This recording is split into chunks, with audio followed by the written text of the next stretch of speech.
Building synthetic biological life using reaction-diffusion networks. The concept of enzymatic reaction-diffusion networks plays a key role in understanding both the origin of life on Earth and the quest to create synthetic life in the lab. But what exactly are these networks and how do they work? Let's break it down using simple analogies and examples. What are enzymes? First, let's talk about enzymes. Enzymes are special proteins found in every living organism that act like tiny helpers or biological catalysts. They speed up chemical reactions without being used up themselves. Imagine you're building a house. If you had to put every brick in place by hand, it would take a long time. But enzymes are like super efficient construction workers who can put bricks together quickly and accurately. Without them, many of the chemical reactions that happen in living things would take too long to support life. What is reaction diffusion?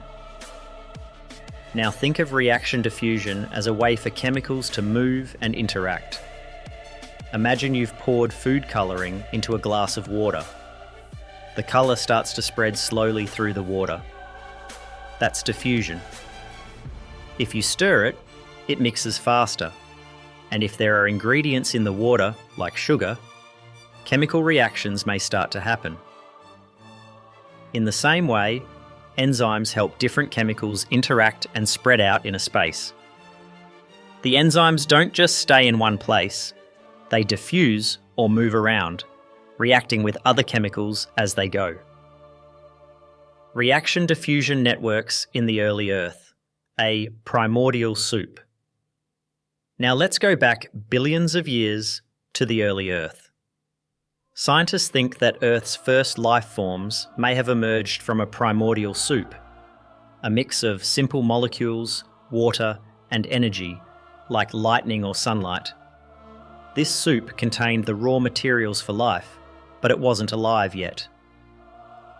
Creating synthetic. Life. Rebuilding the recipe in a lab.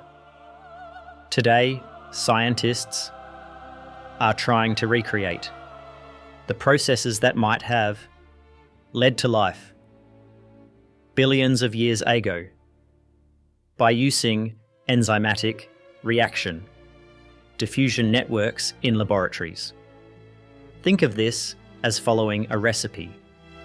But instead of cooking a meal, researchers are trying to cook up life. Just like in the early Earth, they use simple ingredients, like molecules and enzymes, and try to create the right conditions for these ingredients to come together into something lifelike.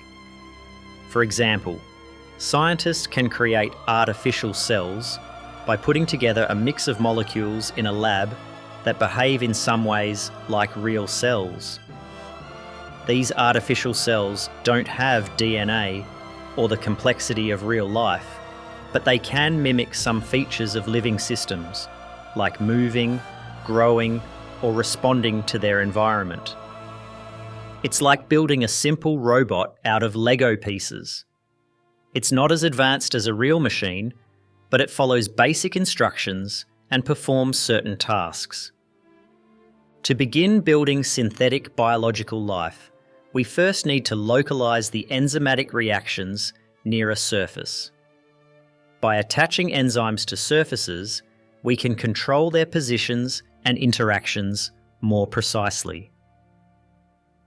This step is crucial because, in natural cells, enzymes work within specific compartments or areas. Synthetic biology aims to create lifelike systems from non-living materials, mimicking the behaviours of natural biological organisms. Using enzymatic reaction-diffusion networks on surfaces is a promising approach to build synthetic biological life. The challenge lies in controlling the behaviour of tiny, nanoscale objects, such as enzymes and molecules, and ensuring they interact in a controlled way, similar to how cells regulate themselves.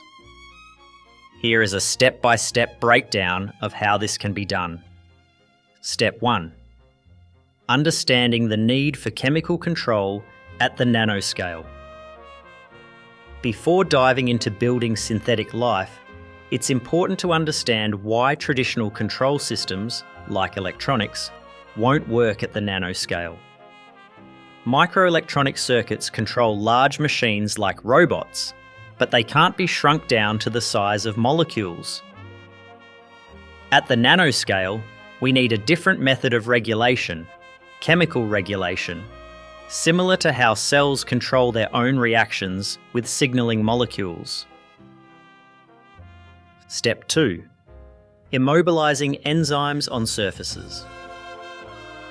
To begin building synthetic biological life, we first need to localize the enzymatic reactions near a surface. By attaching enzymes to surfaces, we can control their positions and interactions more precisely. This step is crucial because, in natural cells, enzymes work within specific compartments or areas. Step 3. Designing chemical networks for communication. Now that the enzymes are immobilized on surfaces, the next step is to establish communication between them. In living organisms, enzymes communicate and regulate each other's activities using chemical signals. We need to replicate this by designing a network of reactions where enzymes activate or inhibit each other through specially designed substrates, the molecules they work on. Step 4. Building the network of reactions. The key to creating lifelike behaviour lies in how these enzymes are connected in a reaction-diffusion network. Enzymes can catalyse reactions, creating products that diffuse through the space and interact with other enzymes. By controlling where these reactions occur and how they spread, we can mimic the self-regulating behaviour of living systems. Step 5. Programming functions with chemical networks. Now that we have a network of reactions, we need to determine what functions we want to achieve. In biological systems, functions like energy production, movement, and replication are driven by chemical reactions. In synthetic systems, we can design chemical reaction networks to perform specific functions, like detecting environmental signals or producing a particular molecule. Step 6. Testing and refining the system. After building the basic network, the next step is to test the system and refine its behaviour. This involves experimenting with different configurations of enzymes and substrates, adjusting how they interact, and observing the outcomes. Step 7. Creating emergent behaviour. The ultimate goal of building a synthetic life system is to create emergent behaviour, where the system starts to act like a living organism. Emergent behaviour means that the system, as a whole, behaves in a way that's greater than the sum of its parts. For example, it might start to replicate, grow, or respond to its environment without direct input from the designer. By following these steps, we can build a synthetic biological life system using enzymatic reaction-diffusion networks on surfaces. Starting with immobilized enzymes, you created a chemical communication network that mimics the behavior of living cells. Through careful design and experimentation, you've created a system capable of performing lifelike functions and potentially exhibiting emergent behavior. This process represents a key advance in synthetic biology, as it demonstrates how lifelike systems can be built from non-living materials using principles of chemistry and biology. While we are still far from creating fully autonomous synthetic life, These steps bring us closer to understanding how life might have originated and how we can harness these principles to design new, lifelike systems for future applications. Despite the theoretical potential of the steps outlined for building synthetic biological life using enzymatic reaction-diffusion networks, creating fully functional synthetic life remains a significant challenge. The ideas and steps involved in building synthetic life using enzymatic reaction-diffusion networks offer a promising theoretical framework, but many technical, biological, and conceptual challenges remain. These challenges include controlling nanoscale reactions, understanding the full complexity of biological systems, managing energy at the microscopic level, and achieving self-sustaining emergent behaviour. While scientists have made significant progress in mimicking aspects of life, creating a fully functioning, lifelike system remains an ambitious goal for future research.